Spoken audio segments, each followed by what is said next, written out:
Hi అండి, ఈరోజు video చింతపండు పులిహోర. ఇది ఎలా ప్రిపేర్ చేసుకోవాలో చూపిస్తాను చూడండి. పెద్ద నిమ్మకాయ సైజ్ అంత చింతపండును తీసుకొని నానబెట్టుకొని రసం పిండుకొని పక్కన ఉంచుకోవాలి. కుక్కర్లో 2 కప్పుల వరకు రైస్ని తీసుకొని కడిగి ఉడికించుకొని పక్కన ఉంచుకుందాం. స్టవ్ ఆన్ చేసి ప్యాన్ పెట్టుకోండి. 1 టేబుల్ స్పూన్ వరకు జీలకర్ర, 2 టేబుల్ స్పూన్ల వరకు నువ్వులు, అలాగే 1/2 టేబుల్ స్పూన్ వరకు ఆవాలు, ఎండుమిర్చి వేసుకొని దోరగా ఫ్రై చేసుకోవాలి.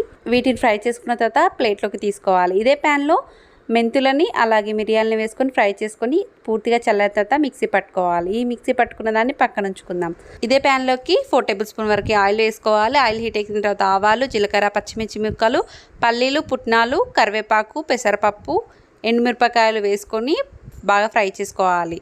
ఇలా ఫ్రై చేసుకున్న తర్వాత పసుపు వేసుకోవాలి. చింతపండు రసాన్ని వేసేసుకొని ఉడికించుకోవాలి. టేస్ట్కి సరిపడంత సాల్ట్, ముందుగా మిక్సీ పట్టుకుని పులిహోర పౌడర్ని వేసుకోవాలి. కొత్తిమీర, ఇంగువ వేసుకొని కలుపుకోవాలి. దగ్గర పడేంత వరకు ఉడికించుకొని ముందుగా రైస్ కలుపుకున్నాం కదండి, అందులోకి వేసేసుకొని కలిపేయడం. అంతే అండి, పులిహోర రెడీ.